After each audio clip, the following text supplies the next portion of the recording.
बिस्मिल्लाहिर्रहमानिर्रहीम। अस्सलाम वालेकुम नाज़रीन, नवाब वक्त टुडे में खुशामदीद और सुबह बखैर। मैं हूँ एहतशाम रहमान। प्रोग्राम का आगाज़ करेंगे किताब हिदायत से। अल्लाह के नाम से जो बेइंतहा मेहरबान रहम फरमाने वाला है।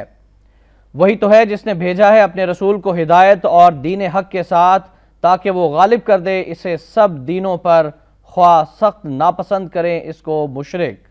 ए ईमान वालो, क्या मैं आगाह करूँ तुम्हें ऐसी तिजारत पर जो बचा ले तुम्हें दर्दनाक अजाब से।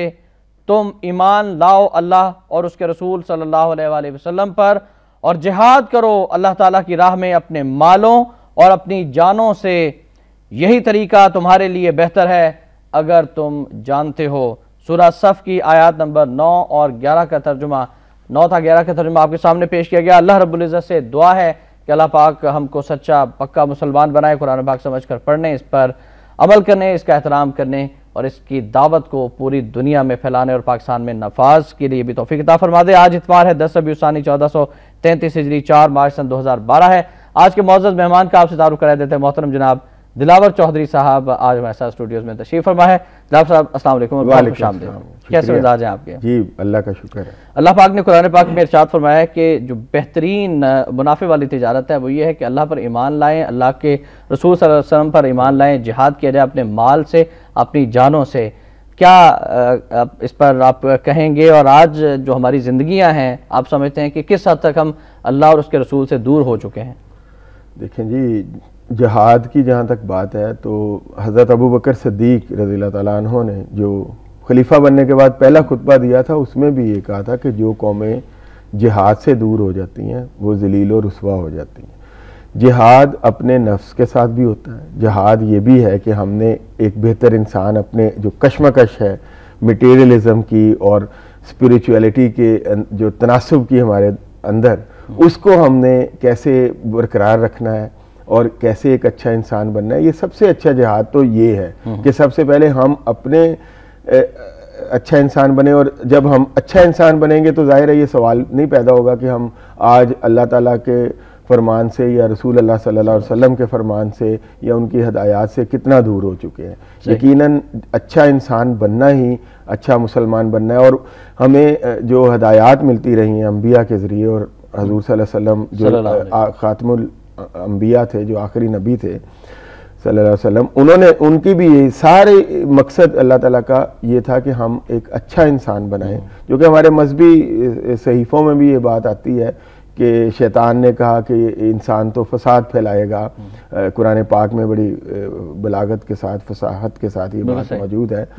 तो हमें फसाद फैलाने से, खामखा का प्रॉब्लम्स क्रिएट करने की बजाय, ये मेरा ख्याल है कि हमें ये सोचना चाहिए आज के माशरे में कि हमने एक या दो अच्छे काम करने हैं।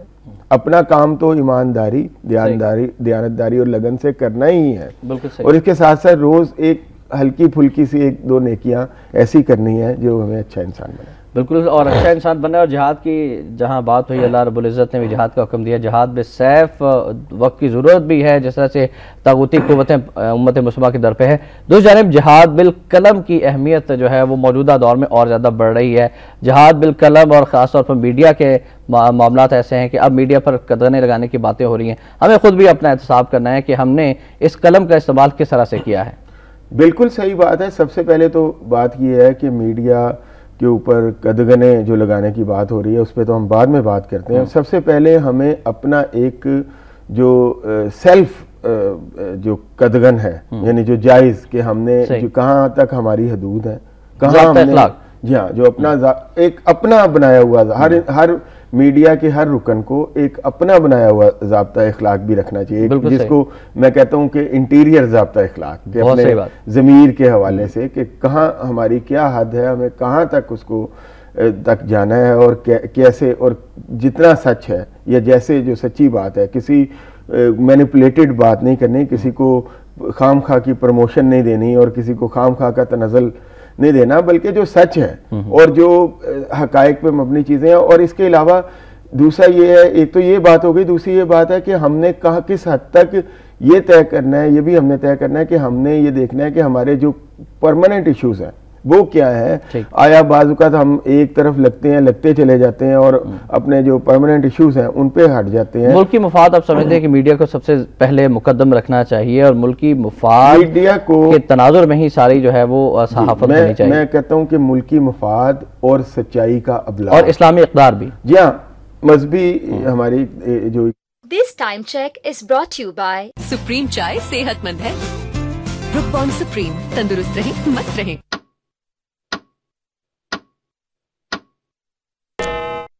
तो इसको पहली बात तो यह है कि हम सच के इब्लाग का ही जरिया रहने दें। इसको फैब्रिकेशन, सेंसेशनलिज्म और इस तरह के बाज मतलब हम लोग सच के इब्लाग नए जमाने में हम मीडिया की तारीफ गालबन ये कर रहे हैं कि रेटिंग क्या है।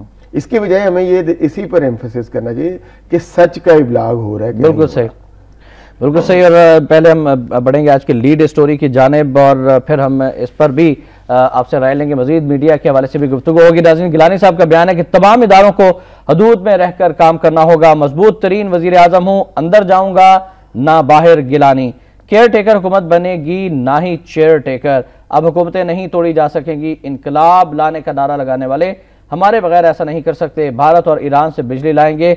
इंफ्रास्ट्रक्चर के बगैर लैपटॉप देने का फायदा नहीं है। और इस पर हम सबसे पहले राय ले लेते हैं मोहतरम दिलावर चौधरी साहब से। गिलानी साहब कह रहे हैं कि मैं मजबूत तरीन वजीर आजम। पहले भी उन्होंने इस तरह का बयान दिया कि मेरी कुर्सी बहुत मजबूत है। माजी में भी बहुत से बादशाह आए, बहुत से हुक्मरान आए जिन्होंने कहा कि मेरी कुर्सी बहुत मजबूत है, लेकिन वो धड़ाम से फिर कुर्सी नहीं उन्हें नीचे गिरा दिया। मैं समझता हूँ कि पहली बात तो यह है कि ऐसी बातें करते क्यों हैं। मगरूरपन और गुरूर का आंसर सामने आता है। गुरूर का आंसर चाहे आता है, वो भी आता है, ऐसी बात इस तरह भी नहीं करनी चाहिए। लेकिन एक सिस्टम के हवाले से जब हम बात करते हैं, खुद ही ये फरमाते हैं कि तमाम इदारों को अपनी हदूद में रहना चाहिए।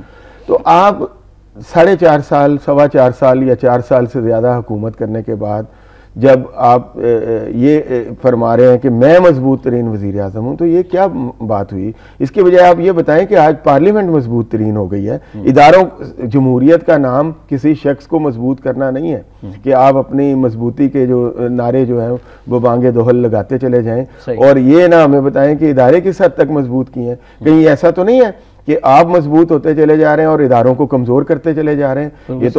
ये तो बड़ी मतलब आपने नेगेटिव फिर अप्रोच की बात होगी। और एक नया ट्रेंड भी अब चला है ज़मीनी इंतखाबात में जी। अब बेटे जो हैं वो इंतखाबात में कामयाब होना शुरू हो गए हैं। मतलब बाप तो हैं ही कौमी असम्बली के मेंबर, लेकिन अब उनकी औलादें भी असम्बलियों में आना शुरू हो गई।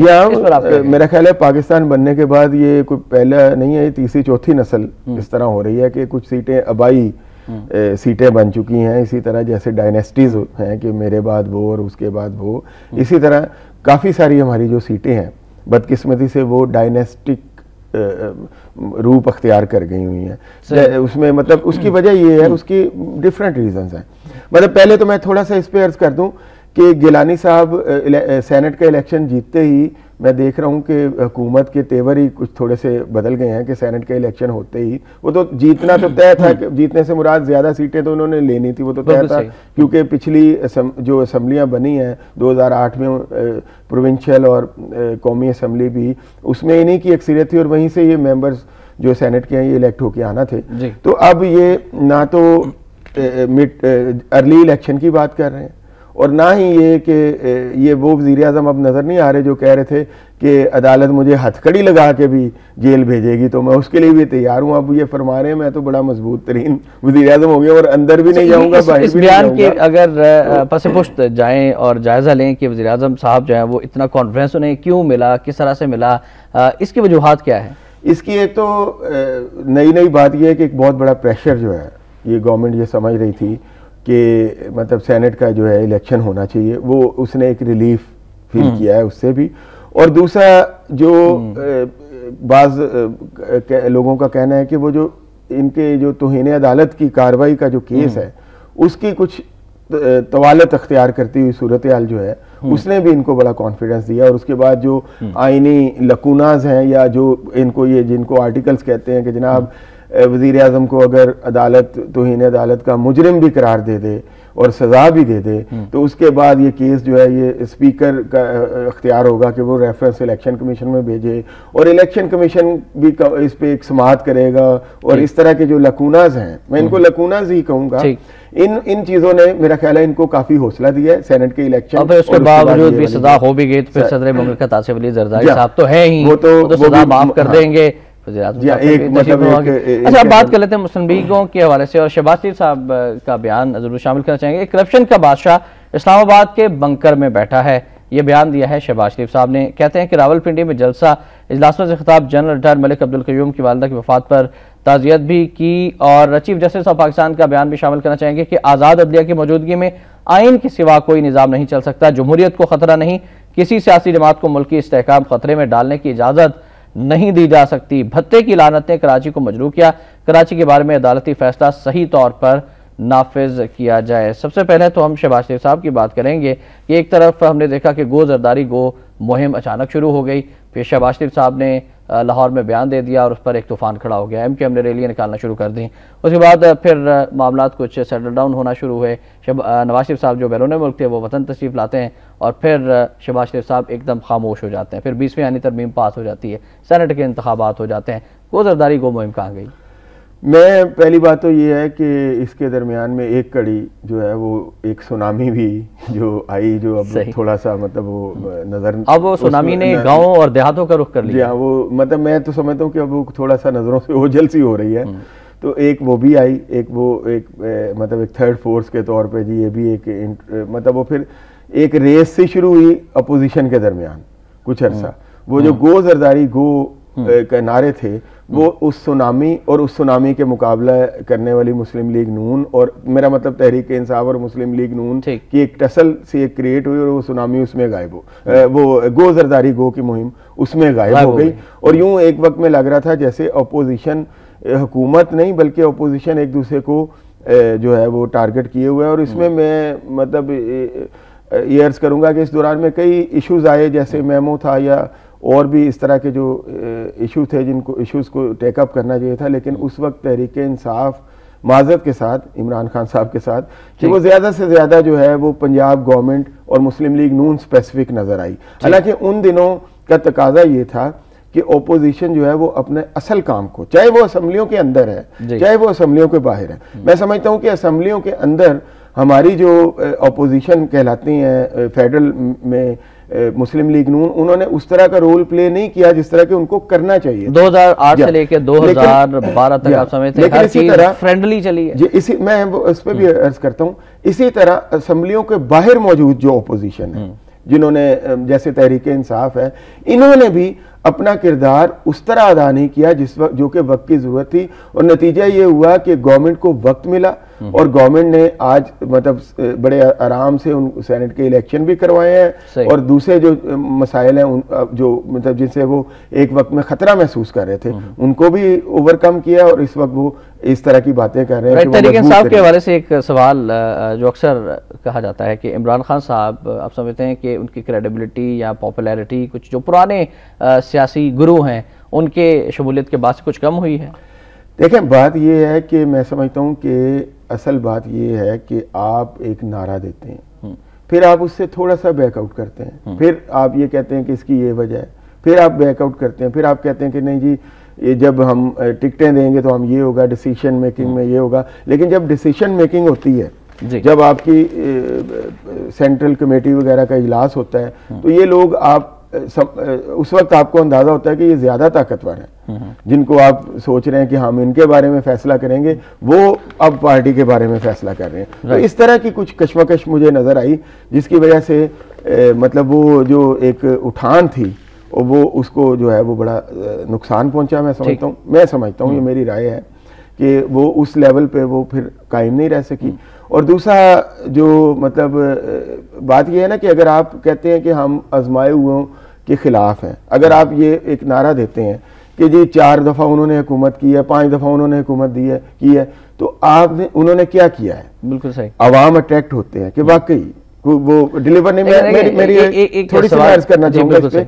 लेकिन जब आप ही वही स्टफ लेना शुरू कर देते हैं पार्टी के अंदर, फिर लोग कहते हैं कि जनाब आप तो इक़्तिदार में नहीं आए, लेकिन आपने भी वही लेना शुरू कर दिए कि जिनकी वजह से उनकी हुकूमतें कायम थी और या कायम है, और आप उन पे तनकीद करते हैं, तो वही स्टफ आपने लेना शुरू कर दिया। मूसा गिलानी साहब ने शाह महमूद कुरैशी साहब से ज्यादा वोट लिए ज़िमनी इंतखाबात में। टर्न आउट की अगर बात करें तो इसको आप किस तरह देखते हैं? अवाम ने तो फिर वही ट्रेंड शो किया है, वही दो जमाती सिस्टम जो है वही सामने आया खुलकर, और ऐसा लगता है कि ये ट्रेलर है आम इंतखाबात से पहले का, और यही दो जमातें जो है वो मजीद आगे भी आएंगी, जो कि अब पार्लियामेंट ऐवान बाला में दोनों जमातों की पोजीशन बहुत मुस्तहकम हो चुकी है। जी बिल्कुल, मैं समझता हूँ कि अवाम ने वही ट्रेंड दिया है, और इस दफ़ा जो टर्न आउट था जो ज़िमनी इलेक्शन का, वो काफ़ी ज़्यादा था ज़िमनी इलेक्शंस के मुकाबले पे। और जैसे कि आपने भी बताया कि 93,000 के करीब वोट लिए हैं, या इससे ज़्यादा वोट लिए मूसा गिलानी साहब ने, तो इससे तो यही लगता है कि अवाम जो है वो अब इनमें से ही मतलब अभी तक उसी तरफ घूम रहे हैं। असल में बात यह है, जमहूरियत एक मुसलसल अमल है। इससे पहले बात हुई ज़ाती सीटों की, के आबाई सीटों की, डायनेस्टिक मतलब सीटों की। तो अगर आप मुसलसल जमहूरियत देंगे तो फिर एक सफाई का मौका मिलेगा। जमहूरियत अपना एहतसाब खुद करती है। मेरा मतलब है अवाम को अगर आप एक मुसलसल एक तसलसल के साथ, परपेचुअल प्रोसेस के साथ जमहूरियत मिलेगी तो वो एहतसाब करेंगे। आप समझते हैं कि जमहूरियत पाकिस्तान में मजबूत हुई है? अब ऐवान बाला के जो इंतखाबात हुए हैं वो बिल्कुल फेयर हुए हैं, उनमें किसी किस्म की करप्शन नहीं हुई, हॉर्स ट्रेडिंग नहीं हुई, बंदे खरीदने नहीं गए, पैसा नहीं चला। देखें जी, ऐसी बात नहीं है, ऐसी शिकायत मौजूद हैं, बल्कि 65 करोड़ रुपए तक खर्चने की बातें हुई हैं। लेकिन इसमें मतलब जो चीज़ सामने आई है वो ये है कि आप असलम गिल साहब का जो इलेक्शन है देखें, उसमें बड़ी मतलब हैंडलिंग हुई है अजीब तरह की, कि अब बंदा मतलब वो खुद हैरान है कि आखिर उनके ही लोगों ने जो उनके डिवीजन, उनको 48 जो लोग मिले थे, जो डिवीजन में 48 अरकान जो मिले थे, उन्होंने ही क्यों इस तरह की बात की कि उनको छोड़ के किसी और को वोट दिया है। और फिर मुंतखब जो हुआ है वो भी उनका नोट आगे पीछे कर दिए गए, जिसकी वजह से नताइज यहाँ मुझे तो यूं लगता है जैसे दो इत्तेहादियों के दरमियान डील हुई और एक मिडिल क्लास का के कैंडिडेट को जो है ना वो उसकी कुर्बानी की भेंट चढ़ा दी। कुर्बानी की भेंट, इस तरह की डीलें और कितनी हैं? मिसाके जमहूरियत की बात की जाती है, लेकिन अंदर खाते टेबल के नीचे और कौन कौन सी डील मौजूद हैं? बेतहाशा डीलें हैं, होती रहती हैं। और इन डीलों को कोई मतलब आप इसका ये तरीका नहीं है कि एक चीज आपके सामने गलत हो रही है, जमहूरियत ही है या कोई भी है निज़ाम, वो कुछ गलत अंदाज में परवान चढ़ने लगा है तो आप ये कहें जनाब ये आर्मी चीफ साहब क्या कर रहे हैं, ये चीफ जस्टिस साहब क्यों नहीं एक्शन लेते हैं? उसके लिए अवाम को एक्शन अवाम को ही लेना पड़ेगा। तो फिर अवाम के सामने फिर आप जरदारी साहब को गालियां देते हैं, अवाम के सामने आप जरदारी साहब को कहते हैं कि वो करप्शन का बादशाह है, तो फिर आप और फिर उनसे डील भी करते हैं, गो जरदारी गो का नारा भी लगाते हैं, फिर आप चुप कर जाते हैं। ये क्या है? मैं यही तो अर्ज कर रहा हूँ कि अगर ऐसी कोई बात है या ऐसी जो चीज़ें हैं, उन जरदारी साहब करप्ट हैं या नहीं है, जरदारी साहब क्या हैं और गवर्नमेंट कैसे चल रही है और किन लोगों को आना चाहिए, इसका फैसला किसने करना है? इसका फैसला अवाम ने करना है। और अगर आप बाद में हम अपने आप मतलब एक लोगों को कंधों पे उठा लेते हैं, फिर जब वो हमें डिलीवर नहीं करते हम उससे उनके साथ डिसएसोसिएट होना शुरू हो जाते हैं कि जनाब ये तो फलां के एजेंट हैं, हमारा इनसे ताल्लुक ही नहीं है, ये फलां है। बात यह है कि आप अपने मुल्क के लिए क्यों नहीं एक मुतसिब का सही किरदार अदा करते? अवाम बिल अभी तक कोई सामने नहीं आ सका, लेकिन अपनी मनमानी तरमीम जो है वो तो सामने आ रही है। एहतसाब बिलों से कभी एहतसाब नहीं होता। जमहूरियत के लिए सबसे बड़े जो देखें, मैं एक पहले भी अर्ज कर चुका हूं कि इस्लामी जमहूरियत ही, मैं तो इस्लामी जमहूरियत का कायल हूं। और इस्लामी जमहूरियत में हमारे पहले खलीफा जो आए जी हजरत अबू बकर सिद्दीक रज़ियल्लाहु अन्हु, जिनके कुछ पहले खिताब के कुछ हिस्से का जिक्र मैंने पहले किया, उनके एक पोर्शन ये भी है कि उन्होंने लोगों को कहा कि ए लोगों अगर मैं गलत चलूं तो तुमने मुझे रोकना है। बिल्कुल सही। तो इसका मतलब ये है कि एहतसाब किसने करना है? किसी बिल ने नहीं करना। कि हम बड़े फखर से बताते हैं कि जनाब हमारे खुलफा तो अदालतों में पेश होते थे, वो अदालतों में नहीं पेश होते थे सिर्फ, ये मतलब अदालतों में पेश होने से कहीं ज्यादा बड़ा क्राइटेरिया था और कहीं ज्यादा बड़ा था, वो आम आदमी के आगे भी हर वक्त पेश रहते थे। बिल्कुल जब और ये उसी मतलब वही तसलसल था जो हजरत अबू बकर सिद्दीक रज़ियल्लाहु ताला अन्हु ने कहा कि मैं अगर गलत चलूंगा तो मुझे तुम लोगों ने रोकना है, किसी बिल लाने की जरूरत नहीं है, तुम लोग फैसला करोगे, मुझे रोकोगे। इसी तरह हजरत उमर रज़ियल्लाहु ताला अन्हु जो इतने बड़े खलीफा थे और इतने मतलब उनका जेरे कंट्रोल इतना बड़ा इलाका था, एक आम आदमी ने, एक आम शख्स ने इंतहाई बाज़ के साथ आपको मैं कथा कलामी होती है। इसी नुक्ते से हम गुफ्तगू का आगाज़ करेंगे। नाज़रीन, ब्रेक का वक्त है, ब्रेक के बाद आपकी कॉल भी शामिल करेंगे, आप हमारे साथ रहिएगा।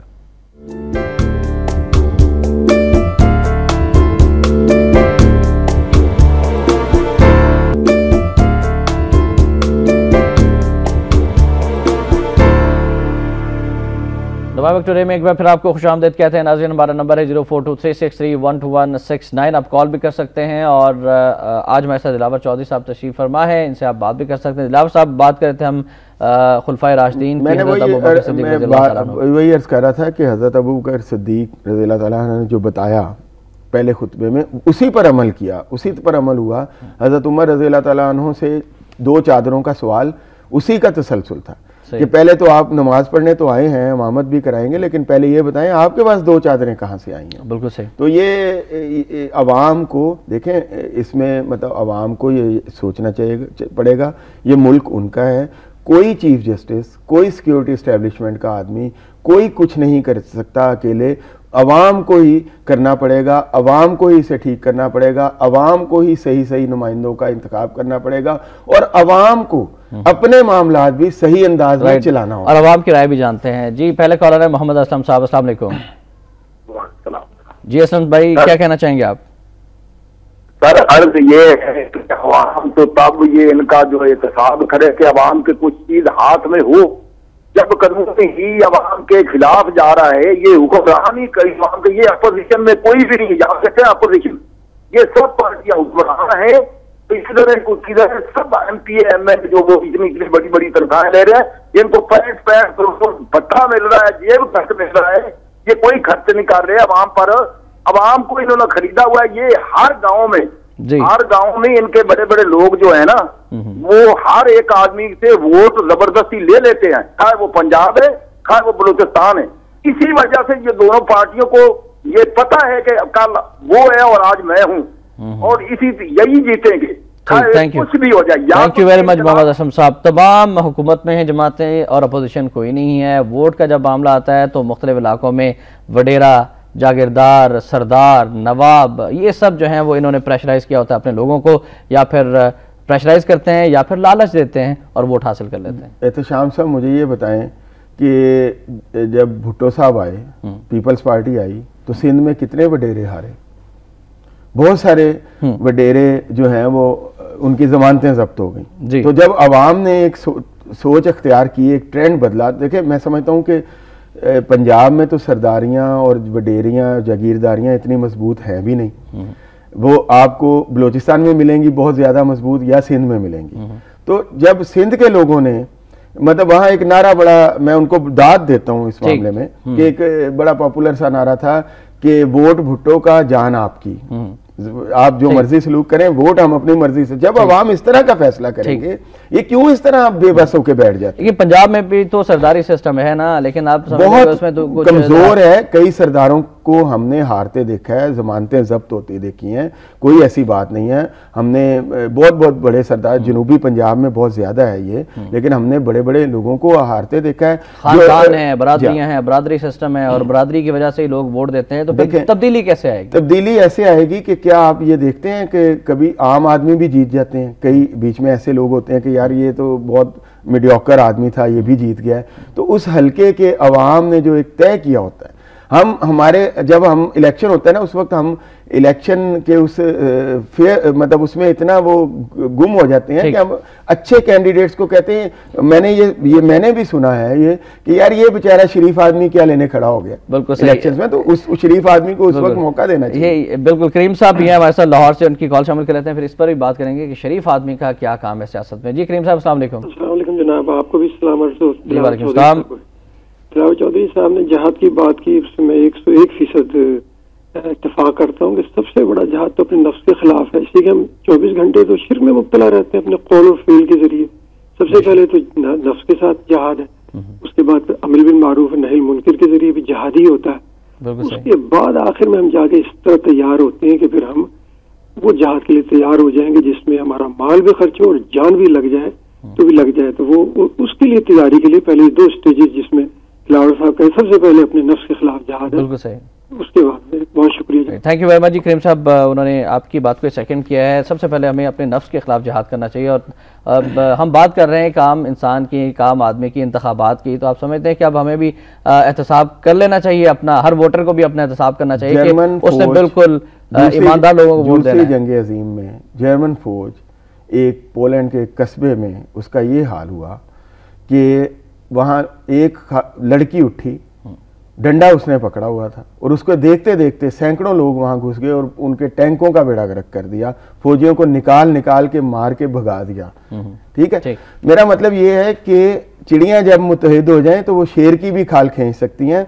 सबसे पहले हमें अपने आप को ठीक करना है, और जब हम अपने आप को ठीक कर लेंगे कोई वडेरा, ये ऐसी मिसालें मौजूद है, ये मैं कोई बड़ी आइडियल बातें नहीं कर रहा। देखे ना, माजी में मिसालें मौजूद हैं, बड़े बड़े बुर्ज उलट गए इलेक्शंस में, बड़े बड़े वडेरे, जितोई साहब हार गए, इतने बड़े वो जागीरदार थे। ठीक है ना, जब बेनज़ीर दोबारा आई, बेनज़ीर वो पीपल्स पार्टी से अलग हो गए, उनका जितोई साहब को इलेक्शन वो सिंध के सबसे बड़े जागीरदारों में शुमार होते हैं, भुट्टो से भी बड़े।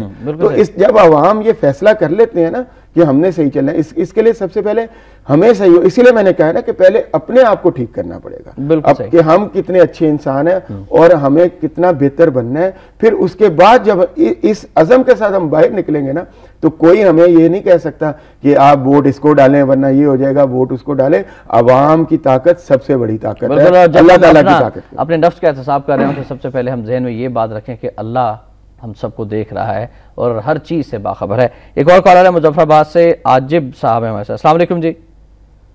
वालेकुम सलाम। अस्सलाम वालेकुम सर। वालेकुम सलाम जी, थैंक यू वेरी मच। आपने कॉल की, फरमाइएगा क्या कहना चाहेंगे आप? सर मैं ये कहना चाहता हूँ कि आप मीडिया इस बात के मुबारकबाद के मुस्तहिक हैं कि जिसकी वजह से गरीब अवाम हर घर तक ये गवर्नमेंट का या मुल्क का निज़ाम सुना जाता है। अगर ये मीडिया नहीं हो, ये छुप के एक वहीदा शाह नहीं ऐसी है और हजारों वहीदा शाह हैं जो इलेक्शन में लोगों को मारते हैं। हमारे यहाँ कश्मीर में इलेक्शन हुआ, यहाँ तो 15-15 गाड़ियां गुंडों की और दहशतगर्दों की लेकर कैंडिडेट घूमता रहा है पोलिंग स्टेशनों में। सही। तो इसलिए कि जब तक अवाम अपने आप को खुद नहीं संभालेगी, खुद अगर देख कर वोट पोल नहीं करेगी, ऐसे ये मीडिया कितना भी अगर मुल्क का साथ दे, अवाम ये सुधरने वाली नहीं है। इस अवाम में तालीम की कमजोरी है।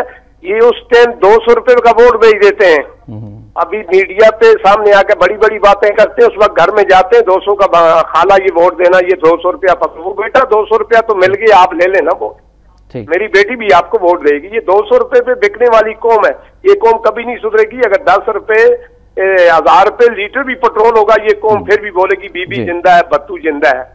बहुत शुक्रिया आपका, बहुत शुक्रिया, बहुत तवज्जो तलब बातें की हैं। कौम हमारी सोई हुई है, महंगाई का अजाब है और पेट्रोल जो है 100 रुपए लीटर भी कर दिया जाए लेकिन ये कौम नहीं उठेगी। क्या कहना चाहिए? चीनी एक्सपोर्ट की इजाजत दी, चीनी 50 रुपए से ज्यादा जो है वो हो जाए, लेकिन भुट्टो साहब आज भी जिंदा है और आवाम को ये नारा दिया जा रहा है कि जिंदा है भुट्टो, जिंदा है।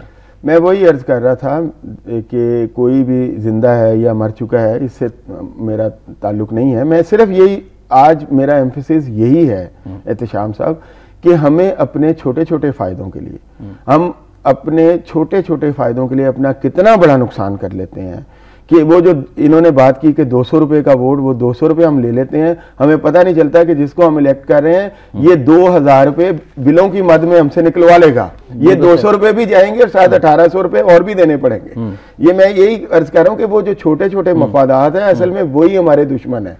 हमें इनसे कता ताल्लुक करके इन सारी बातों को समझ के इलेक्शन में जब हम वोट डालने आए तो हमें पता होना चाहिए कि वाकई ये कहने की हद तक नहीं है, अमली तौर पे। एक और चीज दिलावर साहब तवज्जो दिलाना चाहूंगा, बहुत सारे लोगों ने कहा है कि जी शनाख्ती कार्ड इकट्ठे कर लिए जाते हैं मुख्तलिफ पार्टीज की जानिब से, मुख्तलिफ हल्कों में, मुख्तलिफ यूनियन काउंसिल्स में लोगों से, फिर उनको प्रेशराइज किया जाता है, उनको धमकियां दी जाती हैं। कराची में भी हमने देखा, लेकिन अब असलहा के जोर पर पूरे पाकिस्तान में ही ये ट्रेंड चल पड़ा है इस पर काबू पाने के लिए इलेक्शन कमीशन को क्या करना होगा और खासतौर पर असलहे के इस्तेमाल को आइंदा आने वाले इलेक्शन में रोकने के लिए क्या इकदाम आप तजवीज़ करेंगे जो कि इलेक्शन कमीशन या हुकूमत और जिम्मेदार इदारे जो हैं उस पर अमल करें और फेयर इलेक्शन हो आइंदा? एहतशाम साहब, इस पर पिछली नशिस्त में भी एक छोटी सी बात हुई थी कि ज़िमनी इलेक्शन के बाद जब मैं आया था यहाँ आपके प्रोग्राम में जी, तो मैं वही बात करूँगा कि आप यहाँ बड़े बड़े कवानीन मौजूद हैं कि आप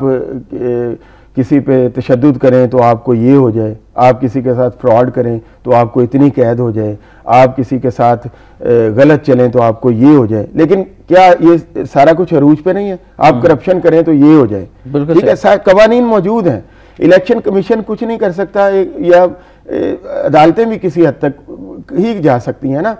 मैं फिर वही कहूँगा कि ये सारे के सारे मामलात जो मुल्क के कस्टोडियन है, असल कस्टोडियन अवाम है, उनको देखने पड़ेंगे कि वो ऐसी, सबसे पहले तो ऐसी पार्टियों को बिल्कुल ही रिजेक्ट कर दिया जाए कि जो नाम तो जमहूरियत का लेती हैं और अमली तौर पे वो तशद्दुद की हामी है और वो गोलियां बरसाते हैं और खुशी का इजहार किसी को मतलब अच्छे तरीके से, बड़े पुरअमन तरीके से करने के बजाय गोलियों की तड़ से वो मनाते हैं। इतने वो वहशी हैं और इतने वो तशद्दुद पसंद हैं, उनको तो मेरा ख्याल है अवाम को उनकी तरफ देखना ही नहीं चाहिए।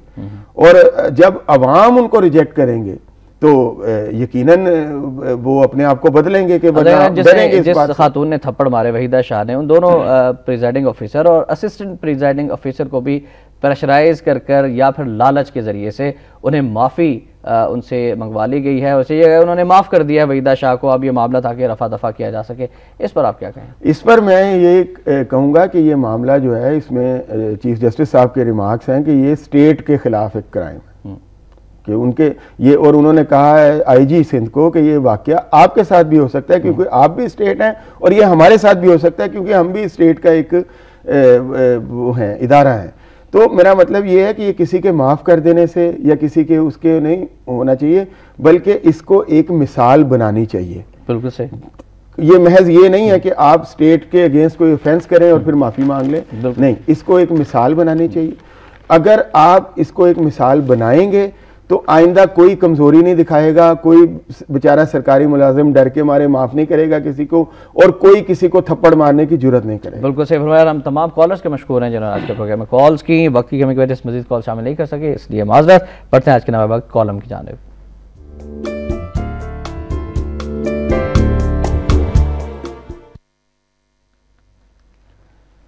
नाज़रीन, आज का कॉलम प्रोफेसर खुर्शीद अहमद का कॉलम है, नायब अमीर जमात इस्लामी हैं। इन्होंने लिखा है, बलूचिस्तान पाकिस्तानी क़यादत का मुजरिमाना किरदार और अमरीकी खेल। तारीख़ एक आईना है जिसमें कौमों के अरूज ज़वाल की दास्तान के हर दौर और हर पहलू की तस्वीर देखी जा सकती है, और इस मकूले में बड़ी सदाकत है कि जो तारीख़ से सबक नहीं सीखते, तारीख़ उन्हें सबक सिखा कर रहती है। बलूचिस्तान के मसले के दो अहम पहलू हैं और दोनों ही बेहद अहम और फौरी इकदाम का मुतालबा करते हैं। अमेरिका जो खेल खेल रहा है वो नया नहीं, इसका हदफ पाकिस्तान की आज़ादी, उसका नजरियाती तशख़्ख़ुस और उसकी एटमी सलाहियत पर ज़रब है, और अब एक अरसे से इस हमागीर हिकमत अमली की एक पहलू की हैसियत से बलूचिस्तान कार्ड इस्तेमाल किया जा रहा है। हेनरी किसिंजर से लेकर हालिया क़यादत तक सबके सामने एक मरकजी हदफ उम्मत मुस्लिमा की तकसीम दर तकसीम और इसके वसाइल पर बिला वास्ता या बिलवास्ता मुकामी चेहरों के जरिए कब्जा है। आगे लिखते हैं कि पाकिस्तान एक बार फिर उस सलीबी जंग की जद में है। 2006 में रॉल्फ पीटर्स ने यूएस आर्म्ड फोर्सेस जर्नल में ब्लड बॉर्डर्स यानी खूनी सरहदें के उन्वान से एक शरंगेज मजमून लिखा, जिसमें पाकिस्तान की तकसीम और तब्दील की जाने वाली सरहदों का नक्शा पेश किया गया। इसमें आज़ाद बलूचिस्तान को एक अलग मुल्क की हैसियत से दिखाया गया था। भारत और अमेरिका दोनों अपने अपने अंदाज में पाकिस्तान में तखरीबकारी के साथ अलहदगी की तहरीकों की सरपरस्ती कर रहे हैं। इस पर हम बात करना चाहेंगे। बलूचिस्तान के हालात के वजह से प्रोफेसर खुर्शीद अहमद ने तवज्जो दिलाई है। मौजूदा जो हालात हैं, फिर मीडिया में जो बातें आई, फिर इसको हाईलाइट किया गया, हुकूमत ने अब तक उन तमाम गुफ्तगू के बाद किस हद तक तवज्जो दी? ब्लड बॉर्डर्स के अलावा एक PM बर्नर्ड साहब ने किताब लिखी है, पेंटागॉन्स न्यू मैप, वो भी देखने की जरूरत है। उसमें भी पाकिस्तान के हवाले से जो जो शरंगेजियां की गई हैं।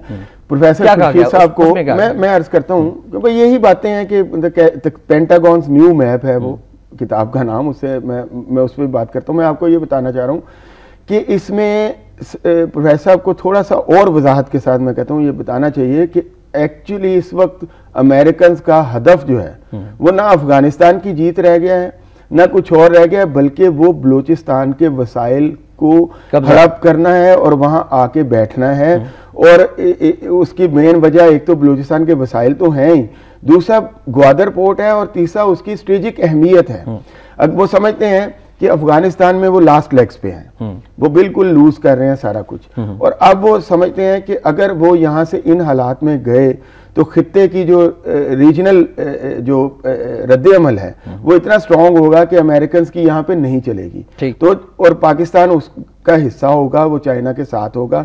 इसलिए चाइना को काउंटर करने के लिए वो ये समझते हैं कि बलूचिस्तान को किसी हद तक मतलब वो पाकिस्तान को वो चाहते हैं कि इससे अलहदा कर दिया जाए, खुदा ना खास्ता, और वहां पे वो बैठें और ग्वादर पोर्ट को कंट्रोल करें और सारा वो बहुत सारे वसाइल जो हैं इंडियंस के भी और अपने भी इस वक्त सारे के सारे वो बलूचिस्तान, और ये ग्रेट गेम चल रही है। और दूसरा ये है कि दूसरी सूरत में वो तुले बैठे हैं कि अगर उनके मफादात पूरे ना हों, उन्हें यहाँ से पुश मिले, सारा काम ना हो सके, तो वो इस खित्ते को जो है वो तीसरी आलमी जंग का थिएटर, वॉर थिएटर बना के तबाह कर दें।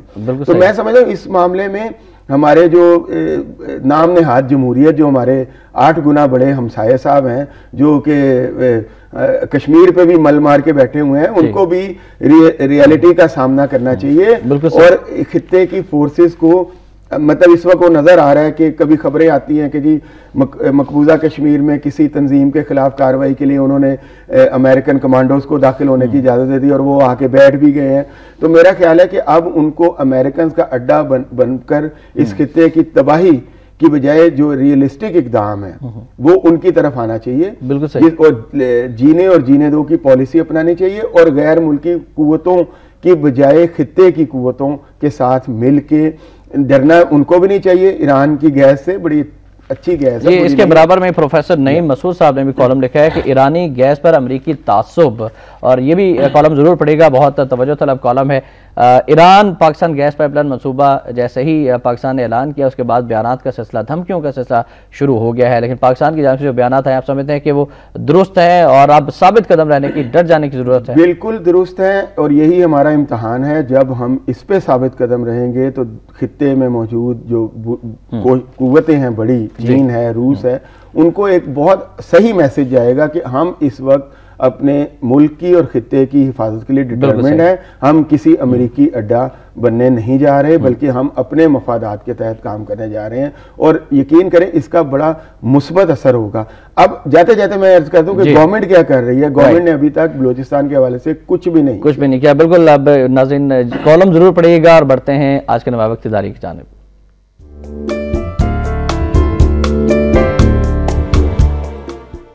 आज के नवाब इख्तियारिये से चंद सतरें आप तक पहुंचाना चाहता हूं कि सेनेट इलेक्शन मुस्लिम लीगी धड़ों के लम्हा फिक्रिया पीपल्स पार्टी ने संग मील अबूर कर लिया। अब कौमी और अवामी इशूज़ पर तवज्जो दी जाए।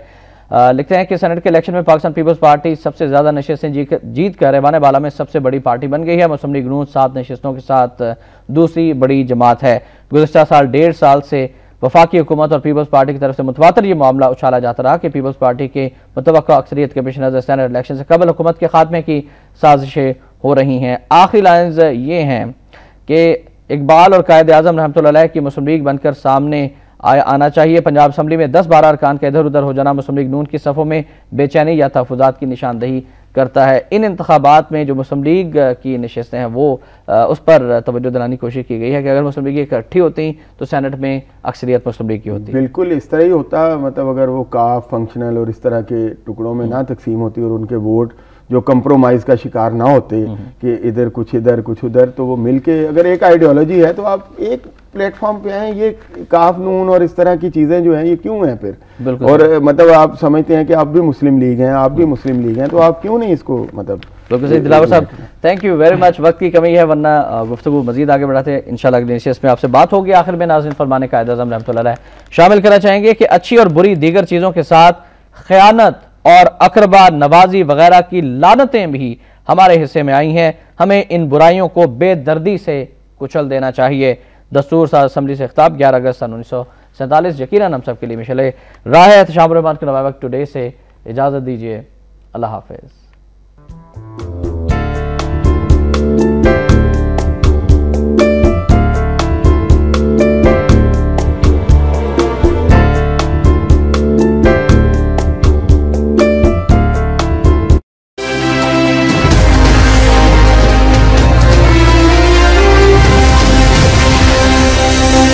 ये है वक्त।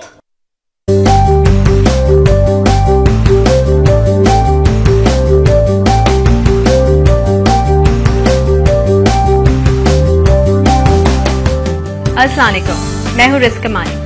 इस वक्त आपके सामने मौजूद हूँ क्योंकि चाहती हूँ आपसे कुछ खास बात करना।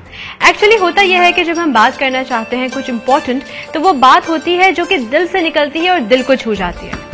जाहिर सी बात है, जब हमारा ये स्ट्रॉन्ग बिलीव है कि हम अशरफुल मखलूकात हैं और दुनिया में जो भी चीज है अल्लाह ताला ने बनाई है, मौजूद है, वो ऐसी नहीं है कि जिसमें कोई असर ना हो या वो नाकारा हो, तो वो पत्थर, वो नगीने जिनका जिक्र कुरान शरीफ में किया गया है, ऐसा कैसे हो सकता है कि उसका कोई असर ना हो? और हमारी जिंदगियों पे उन पत्थरों का, उनको पहनने से, उनको महसूस करने से, उन्हें अपने आप से टच करने से क्या फर्क पड़ता है, अच्छा या बुरा? आइए इस बारे में जानते हैं। मैं हूं दानिश कनेरिया।